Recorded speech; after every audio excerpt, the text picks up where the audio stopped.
오늘은 제사장 나라 거룩한 백성이여 라는 제목으로 은혜를 나누고자 합니다.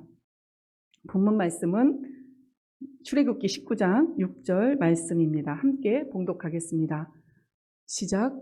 너희가 내게 대하여 제사장 나라가 되며 거룩한 백성이 되리라. 너는 이 말을 이스라엘 자손에게 고할지니라. 아멘. 자, 이 말씀은 출애굽을 하고 있는 백성들에게 하나님이 모세를 통하여 말씀해 주신 내용이에요. 너희가 제사장 나라가 될 것이고 거룩한 백성이 될 것이다 라고 미리 말씀을 해주시고 있는 내용입니다. 자, 제사장 하면 저는 개인적으로 그리스도의 삼중직이 생각이 납니다. 그리스도의 삼중직 많이 듣고 배우셔서 아시죠? 선지자의 기름 부음, 제사장의 기름 부음, 왕의 기름 부음. 자, 이것을 그리스도의 삼중직이라고 하고 우리 주님이 이 땅에 오셔서 선지자, 제사장, 왕의 기름 부음을 받으셔서 이 역할을 완전하게 감당을 하셨어요. 그래서 이 역할을 완전하고 온전하게 감당을 하시고 완성하신 다음에 성령님을 통해서 우리에게 기름 부음을 주십니다. 그래서 선지자의 기름 부음도 주시고 제사장의 기름 부음도 주시고 왕의 기름 부음도 주신다는 것이죠. 구약시대의 선지자의 역할과 제사장의 역할과 왕의 역할이 무엇이었는지만 아신다면 이 내용을 더 쉽게 이해하실 수 있으실 거예요. 하나님이 구약시대에 보시면 선지자를 세우시고 또 제사장, 왕을 세우셨어요. 자, 선지자의 역할은 무엇이었나요? 선지자는 하나님으로부터 하나님의 뜻을, 계획을 듣고 그 말씀을 가지고 백성에게 전하는 역할을 했습니다. 하나님이 내가 너희를 이렇게 말 안 들으면 곧 멸망할 거야 말을 듣고 백성에게 가서 너희 돌이키지 않으면 멸망할 거야. 그리고 모세를 통해서도 말씀하시고 내가 너희를 출애굽시킬 거야. 예를 들자면 이 역할을 선지자가 했다는 거예요. 그리고 제사장은 그러면 무슨 역할을 했느냐? 선지자를 통해서 이와 같이 하나님의 뜻과 마음과 계획하심을 배우기 시작을 합니다. 자, 다 배우고 나아가는데 죄를 져요. 자, 죄 가지고는 하나님과 상관이 없을 수 있으니까 이 죄 사함의 문제를 하나님 앞에서 대신 처리해 주는 게 제사장의 역할이었습니다. 그래서 하나님이 제사장을 세우셨고, 그럼 왕은 무슨 역할을 했느냐? 자, 왕을 세우셔서 하나님의 사랑하는 자녀들이 하나님 뜻 가운데 잘 살아나가게 하기 위해서 온갖 크고 작은 일을 치리하고 다스리는 역할을 했던 것이 왕입니다. 자, 그러면 여기서 한 가지 우리가 더 생각해 볼 것이 있습니다. 그렇다면 하나님은 선지자와 제사장과 왕을 통해서 누구를 보고 있는 것일까요? 하나님의 사랑하는 자녀들을 보시는 것입니다. 우리는 제사장, 선지자, 왕의 기름 부음이 굉장히 중요했었어요. 저조차도 이런 기름 부음을 받는다는 것, 그리스도의 삼중직을 통해서 이런 충만함을 받는다는 것이 굉장히 중요하고 굉장히 소원하는 바였었습니다. 근데 이런 것을 우리에게 주신 목적은 구약시대에 하나님이 선지자와 제사장과 왕을 세워서 하나님의 사랑하는 백성들을 치리하고 다스리고 이들로 하여금 하나님 안에서 끊어지지 않게 하기 위해서 중간자적 역할, 고리 역할을 할 수 있도록 세우셨다라는 거예요. 그렇다면 우리 역시 마찬가지로 이러한 기름 부음을 받았다면 우리로 만족하는 것이 아니라 하나님이 우리를 통해서 누군가를 향하고 있다라는 거죠.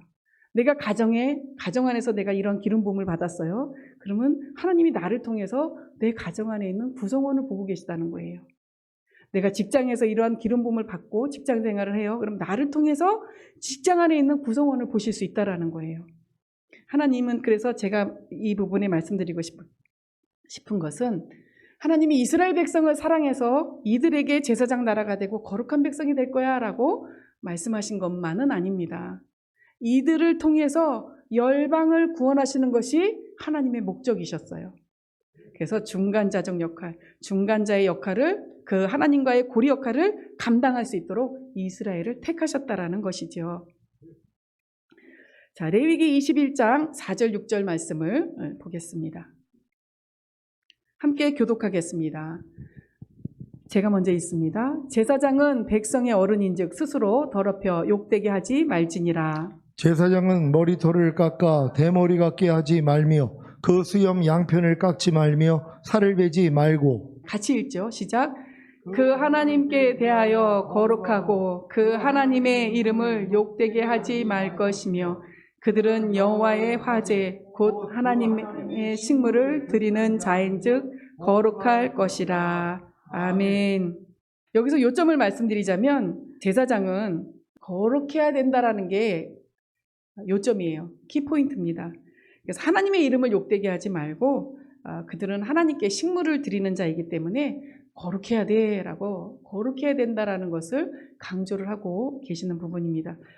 자, 그래서 제사장은 거룩한 그런 모습을 항상 지니고 있어야 되는 겁니다. 그렇기 때문에 우리는 성령의 충만함과 그분 안에서 성령 안에서 기름 부음을 받지 아니하면 이 제사장의 역할을 감당하기가 어렵다는 것을 함께 설명을 드립니다. 자, 이 시간 이스라엘로 거룩한 백성 제사장 나라가 되도록 하기 위하여 어떻게 하셨는지 먼저 하나님께서 이스라엘의 출애굽을 계획하신부터 살펴보도록 하겠습니다. 자, 하나님께서 출애굽시키기 시작하신 그 계기가 애굽에 있는 당신 백성의 고통을 보시고 그들의 부르짖음을 듣기 시작을 하십니다. 그리고 걱정하고 심히 괴로워하는 그들의 모습을 보시고 애굽인의 손에서 건져내시고 그 땅에서 인도하셔서 광대한 땅, 아름다운 땅, 젖과 꿀이 흐르는 가나안에 이르도록 이제 계획을 하셨습니다. 자, 이것은 마치 우리로 세상과 구별되기 원하시는 하나님께서 우리를 근심과 걱정으로 고통뿐인 세상에서 건져내시고자 하는 하나님의 계획과도 같다는 것을 너무로 잘 알고 계실 것입니다. 그리고 그 다음 땅인 광야에서 이스라엘에게 베푸신 복을 성경을 통해 상고하면서 광야는 척박한 땅이었어 라는 것만 기억하는 것이 아니라 그 땅에서 누렸던 하나님의 진정한 그 사랑과 은혜를 발견함으로 광야 땅의 척박함만을 기억하는 우리의 기억을 좀 수정해야 될 것 같습니다. 우리는 성장하고 이제 부지런히 달려가다 보니까 광야에서 받았던 연단만 기억이 나요. 저 같은 경우도 광야 막 이러거든요. 근데 사실 성경에서도 하나님은 달리 말씀하시는 부분이 있고 또 저도 기억을 더듬어 보니까 척박하지만은 않았던 하나님께서 늘 함께 하셨던 광야 땅이었다라는 것을 이 시간을 빌어서 우리 주님께 고백을 드립니다. 자, 신명기 2장 7절을 세 번역으로 함께 봉독하겠습니다. 시작. 주 당신들의 하나님이 당신들이 하는 모든 일에 복을 내려주시고 이 넓은 광야를 지나는 길에서 당신들을 보살펴 주셨으며 지난 40년 동안 주 당신들의 하나님이 당신들과 함께 계셨으므로 당신들에게는 부족한 것이 아무것도 없었습니다. 아멘. 여기에 동의하십니까? 아멘. 광야 땅에서 부족한 것이 하나도 없으셨습니까? 복을 주시고 보살펴 주시고 함께 계시고 그렇게 하심으로 부족한 것이 하나도 없었던 그러한 땅이 광야였더라고요. 신명기 29장 5절 6절을 현대인의 성경으로 함께 교독하시면서 또 다른 표현을 살펴보도록 하겠습니다.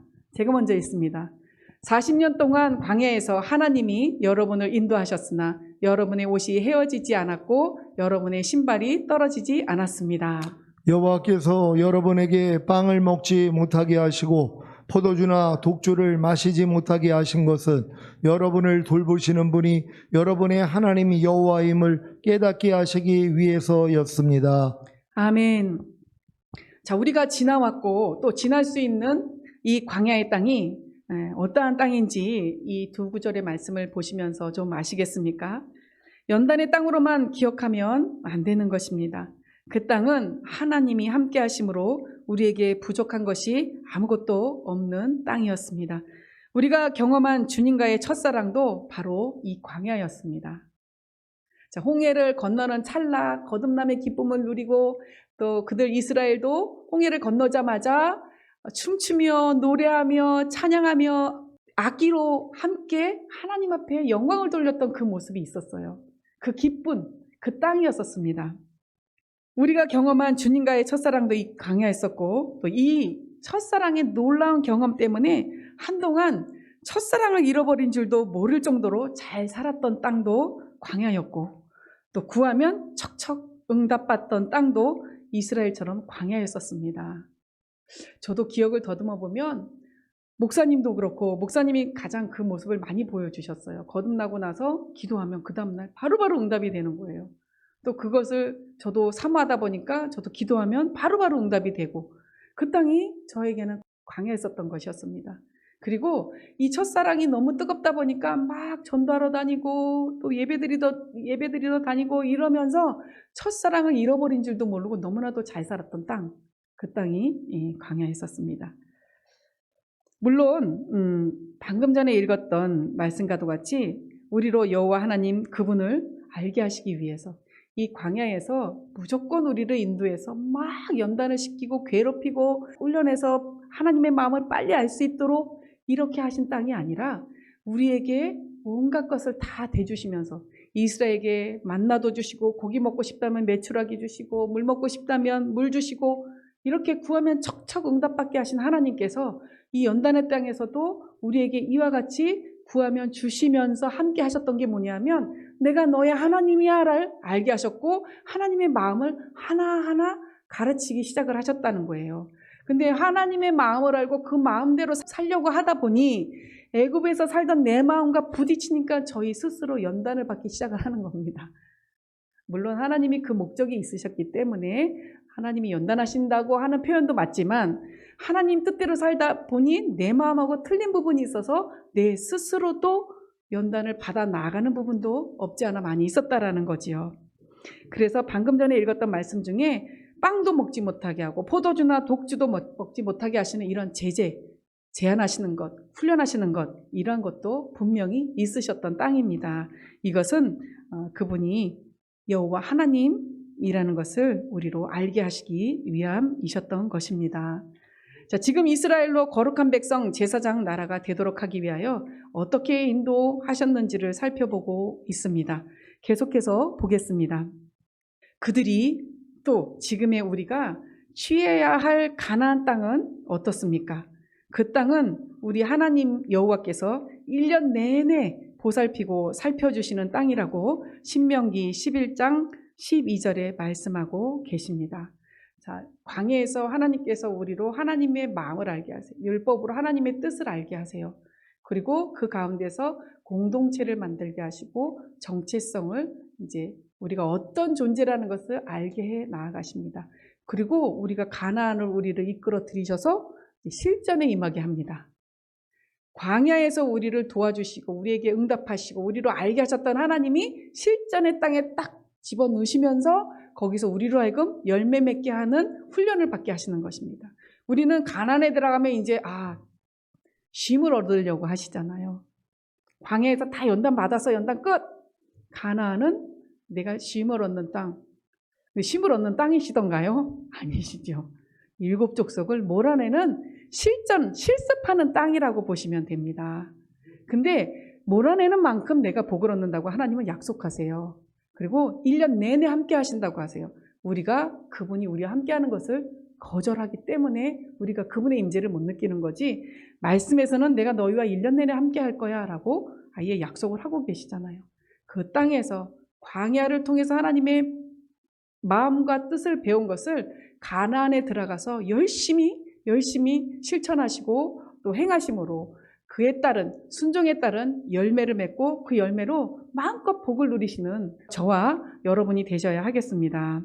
자, 뿐만 아니라 너희 하나님 여호와를 사랑하고 그 모든 도를 행하여 그에게 부종하면 여호와께서 그 모든 나라 백성을 너희 앞에서 다 쫓아내실 것이다 라고 약속하시며 너희의 발바닥으로 밟는 곳을 다 너희 소유가 되고 너희 밟는 모든 땅 사람들로 너희를 두려워하고 무서워하게 하시리니 너희를 능히 당할 사람이 없으리라고 신명기 11장에서 계속 말씀하고 계십니다.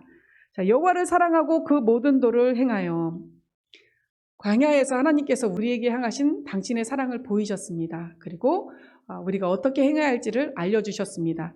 그것을 가지고 그대로 가나안에 들어가셔서 이와 같이 행하시면 되는데, 그에게 부종하면 순종하지 않는다라는 뜻이 아니라, 이 부종의 뜻은 가까이 가서 붙잡는 뜻도 있고, 우리가 그분에게 가서 매여서 순종하는 그런 아주 친밀한 관계, 그런 순종, 일반적인 순종이 아니라 그거보다 더 진한 순종이라고 보시면 되겠습니다. 그렇게 하면 이와 같은 복을 주실 것이다 라고 얘기를 하고, 무엇보다 중요한 것은 우리 앞에 있는 모든 족속들을 다 내쫓을 수 있게 해주시겠다라고 약속을 하시는 부분입니다. 그러면서 도리어 그들이 우리를 두려워할 것이다, 무서워할 것이다 라고 얘기를 하십니다. 우리 일곱 족속, 우리는 두렵지 않지만 그들이 우리를 두려워하기 때문에 우리 근처에 얼씬도 못한다는 거예요. 그러니까 그와 같은 믿음을 가지시고 이와 같이 행하는 저와 여러분이 되셔야 하겠습니다. 자, 반면에 이와 같은 길에서 돌이켜 다른 신들을 섬기고 그것에게 절한다면 하나님께서 진노하사 너희가 여호와의 주신 아름다운 땅에서 속히 멸망할까 하노라 하는 말씀도 있습니다. 그렇다면 가나안 입성 후에 그들뿐 아니라 우리의 할 일은 무엇인지 구체적으로 살펴보겠습니다. 자, 하나님께서 이와 같이 사랑하고 부종한다면 이와 같은 복을 주신다고 하셨는데, 그러면 우리는 어떻게 살아야 하느냐라는 말씀을 신명기 11장 18절에서 20절까지 함께 교독하겠습니다. 제가 먼저 읽습니다. 이러므로 너희는 나의 이 말을 너희 마음과 뜻에 두고 또 그것으로 너희 손목에 매어 기호를 삼고 너희 미간에 붙여 표를 삼으며 또 그것을 너희의 자녀에게 가르치며 집에 앉았을 때에든지 길에 행할 때에든지 누웠을 때에든지 일어날 때에든지 이 말씀을 강론하고 또 내 집 문설주와 바깥문에 기록하라. 아멘. 자, 이 말씀은 이들이 가나안에 들어가기 전에 가나안에 들어가서 이렇게 행하라 라고 가르쳐 주시는 말씀이에요. 자, 이 말씀은 이스라엘뿐 아니라 지금 영적 가나안 땅에 거하는 우리로 어떻게 살아야 할지를 명확히 제시해 주시는 부분이기도 합니다. 또 오늘 말씀의 본론이기도 합니다. 자, 여기서 나의 이 말을, 그러면 하나님의 계명, 곧 주님의 마음과 뜻을 너희 마음과 뜻에 두고, 우리의 마음과 뜻에 두고 그것을 손목에 매어 기호를 삼고, 그것을 손목에 매어 우리 손에, 우리의 행함에 항상 주님의 마음이 나타나게 하고, 너희 미간에 붙여, 가장 잘 보이는 부분이 미간이잖아요. 우리 미간에 항상 그리스도의 마음이 보여지게 해야 된다라는 거예요. 그러니까 우리의 모습 속에서 그리스도의 마음이, 그리스도의 모습이 보여지게 해야 된다라는 거예요. 뭘 통해서 그리스도의 모습이 보여져야 하겠습니까? 우리의 행함, 하나님의 말씀에 순종하는 모습으로 그리스도의 모습이 보여져야 하겠지요. 자, 그것을 자녀에게 가르치며 집에 앉아 있을 때든지 길을 행할 때든지 누워 있을 때든지 일어날 때든지 이 말씀을 강론하고, 또 내 집 문설주와 바깥문에 기록하라고 하셨는데, 이 말씀은 가장 가깝고 사랑하는 자녀뿐 아니라 누구에게든지 어떠한 환경과 일들 가운데서도 주님의 뜻과 마음을 설명하여 가르치며 우리가 그리스도인임을 누구든지 알게 하라는 말씀으로 여겨집니다. 이 말씀은 나 자신뿐 아니라 나의 행함으로 주변을 연결시켜 함께 연합하게 하는데 그 목적이 있는 것 같이 보입니다. 제가 처음에 말씀 시작할 때에 너희는 제사장 나라 거룩한 백성이 될 것이야 라고 말씀을 하면서 하나님이 제사장을 세우신 목적, 선지자를 세우신 이유, 왕을 세우신 이유에 대해서 짧게 설명을 드렸었어요. 그래서 하나님께서 그들을 통해서 그 주변에 있는, 또 그들을 통해서 하나님이 사랑하는 자녀 백성을 향하고 계시다는 것을 우리 제사장 된 우리들, 선지자의 기름 부음을 받은 우리들, 왕의 기름 부음을 받은 우리들이 이와 같이 가나안에서 행함으로 나뿐만 아니라 나 주변에 있는 모든 사람들과 함께 연합되기를 하나님께서 원하시는 그런 부분의 말씀이기도 합니다. 자, 이 말씀은 광야에서 이렇게 행하라 하신 말씀이 아니라 너희가 들어갈 가나안 땅에서 이와 같이 행하라는 것이에요. 그러면서 자녀뿐만 아니라 어딜 가서도 이 말씀을 강론하라 라고 얘기하세요. 나타내고 설명하고 증거하고 이와 같은 삶을 살라고 하시는 것입니다. 자, 실례로 이스라엘 백성은 이 부분을 놓쳤어요. 가나안 생활을 하면서 이 부분을 놓쳤어요. 왜냐하면 살만하거든요. 그 땅이. 적당히 내어쫓고 거기서 안주하다 보니까 내어쫓지 않은 민족들로 하여금 이방신이 들어와서 이방신을 섬기게 되고 편해지다 보니까 벗어나게 됩니다. 그러다 보니까 결국에는 이스라엘이 나라를 뺏기고 멸망하게 되잖아요. 그래서 포로로 잡혀가고 보니까 점점 세대가 바뀌지 않습니까?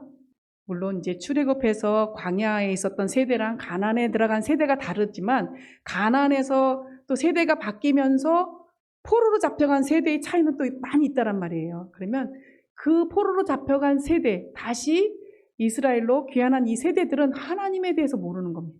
출애굽에 대해서 모르는 겁니다. 율법에 대해서 모르는 겁니다. 그래서 하나님이 누굴 세우시냐? 에스라를 세우세요.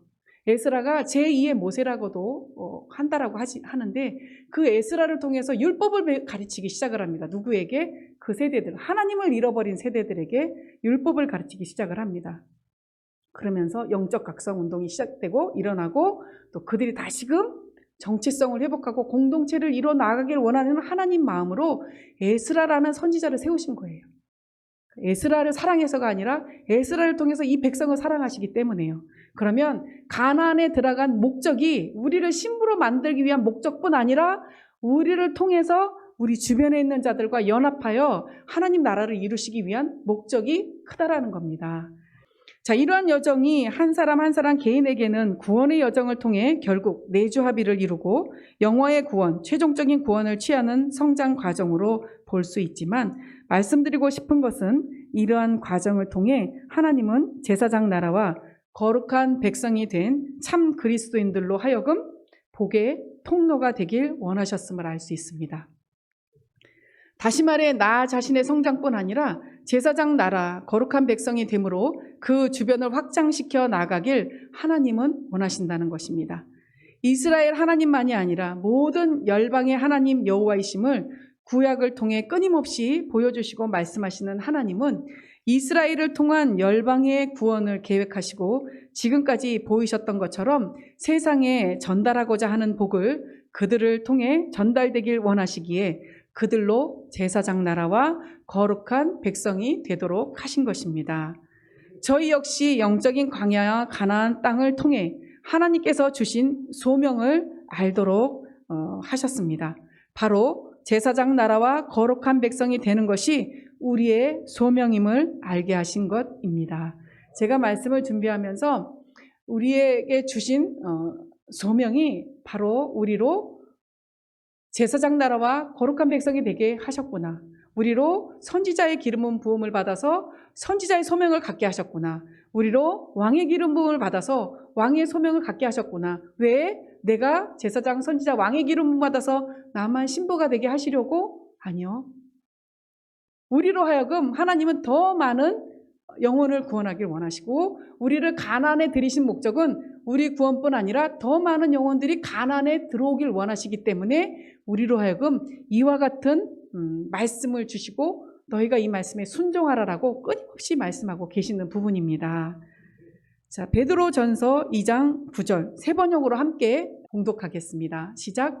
그러나 여러분은 택하심을 받은 족속이요 왕같은 제사장들이요 거룩한 민족이요 하나님의 소유가 된 백성입니다. 그래서 여러분을 어두움에서 불러내어 자기의 놀라운 빛 가운데로 인도하신 분의 업적을 여러분이 선포하는 것입니다. 아멘. 자, 어두움에서 불러내어 자기의 놀라운 빛 가운데로 인도하신 분의 업적을 왕과 같은 제사장이 된 누가? 우리가 선포하는 것입니다.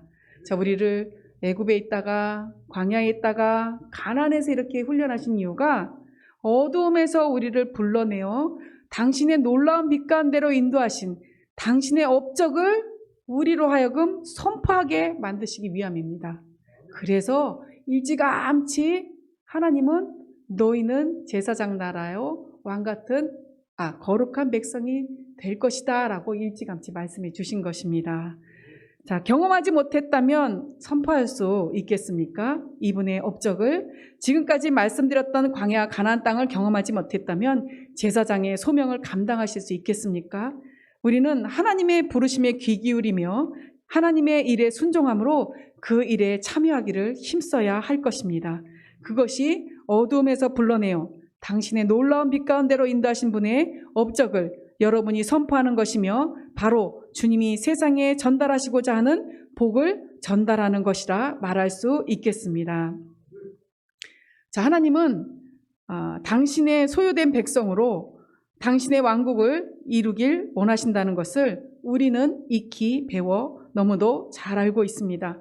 바로 천년 왕국, 하나님의 소유된 거룩한 백성으로 이룬 그 나라, 친히 다스리시는 그 나라로 우리는 홀로가 아닌 우리 모두가 함께 들어가야 하겠습니다. 자, 이스라엘로 거룩한 백성 제사장 나라가 되도록 하기 위해 어떻게 인도하셨는지 잘 아시겠습니까? 자, 그렇다면 이 왕 같은 제사장의 거룩함을 유지하기 위해선 어떻게 해야 할까요? 히브리서 5장 8절에서 10절을 함께 봉독하겠습니다. 제가 먼저 읽습니다. 그가 아들이시라도 받으신 고난으로 순종함을 배워서 온전하게 되었은즉 자기를 순종하는 모든 자에게 영원한 구원의 근원이 되시고 하나님께 멜기세덱의 반차를 쫓은 대제사장이라 칭하심을 받았느니라. 아멘.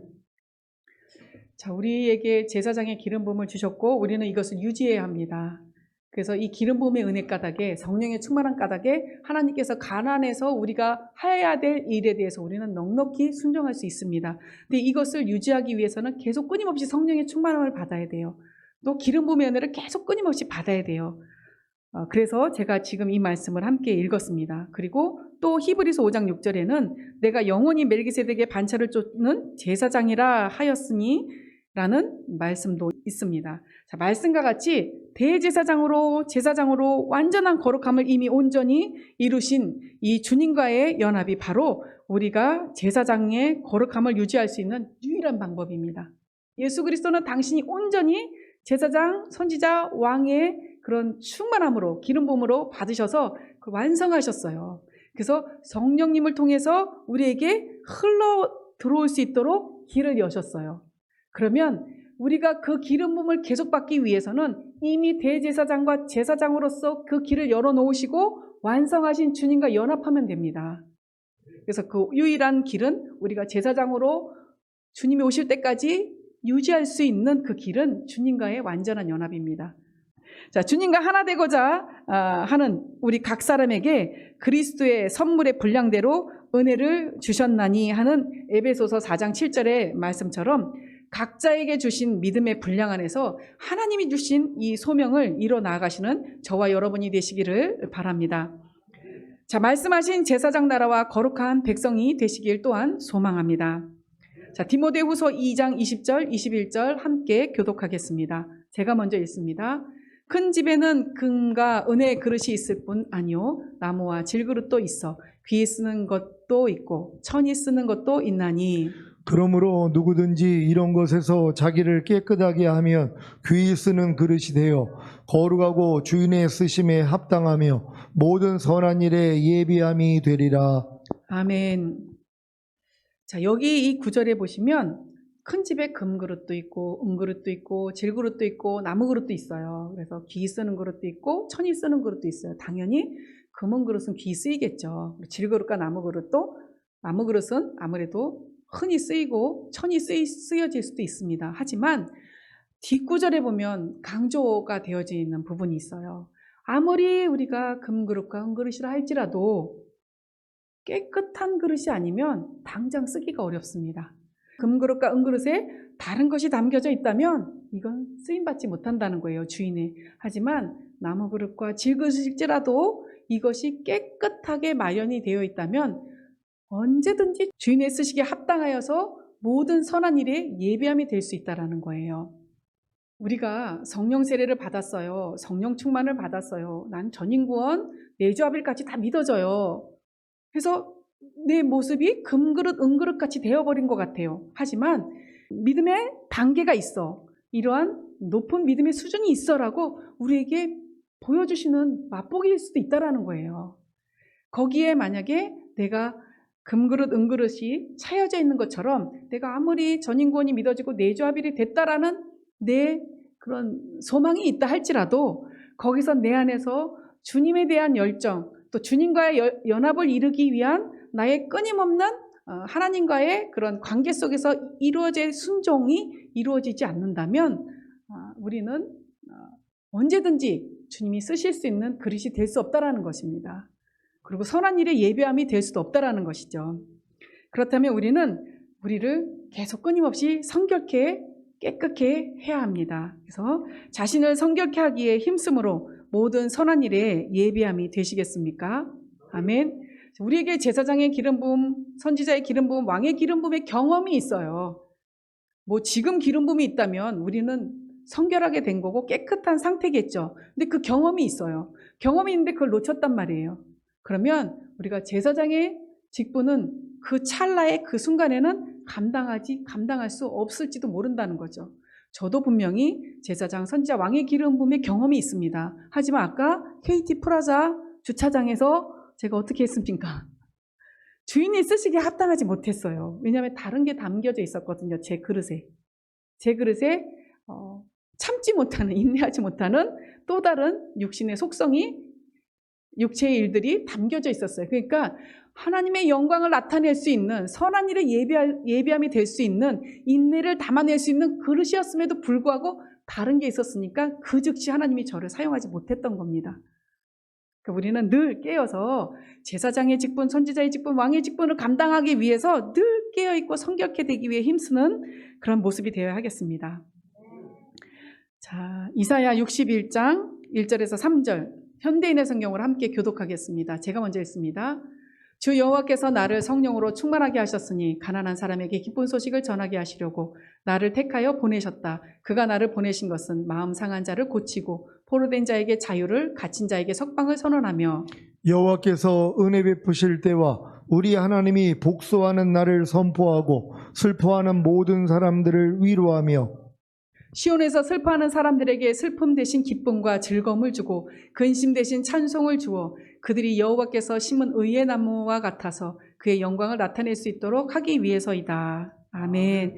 자, 이 말씀은 우리 주님에 대해서 설명하고 있는 말씀입니다. 자, 주님은 거룩하신 대제사장으로서 우리로 심겨진 의의 나무가 되어 주님의 영광을 나타낼 수 있도록 해주셨습니다. 주님이 이 땅에 오셔서 슬퍼하는 우리에게 슬픔 대신에 기쁨과 즐거움을 주셨고요. 또 근심하는 저희에게 찬송할 수 있는 은혜를 주심으로 주님께서 우리를 의의 나무같이 깊고 곧게 흔들리지 않게 심으셔서 당신의 영광을 나타낼 수 있도록 만들어 주셨다는 겁니다. 그래서 이러한 은혜로 인하여 우리는 참된 의와 거룩함을 지닌 제사장의 모습을 가지고 주님이 바라보시는 곳을 향하여 우리도 또한 주님과 함께 바라보고 또 그것을 향하여 외쳐야 할 것입니다. 무엇을요? 예수 그리스도의 구원하심을 말입니다. 자, 오늘 말씀은 이렇게 마치도록 하겠습니다. 우리로 하여금 여기는 제사장에 대해서만 하나님께서 말씀하시는데 우리로 하여금 온갖 직분을 감당하게 하신 이유는 우리만 사랑하셔서가 아니라 우리를 통해서 하나님은 당신의 나라를 만들기 위하셨던 것입니다. 당신의 백성을 모으기 위하셨던 것입니다. 먼저 됐다라고 생각하시는 저희를 하여금 하나님 나라의 확장과 하나님 나라의 의를 위하여서 의의 나무가 되어서 그분의 영광을 나타내셔야 할 줄로 여겨집니다. 이와 같은 말씀 생각하시면서 주여 한번 하시고 기도하도록 하겠습니다.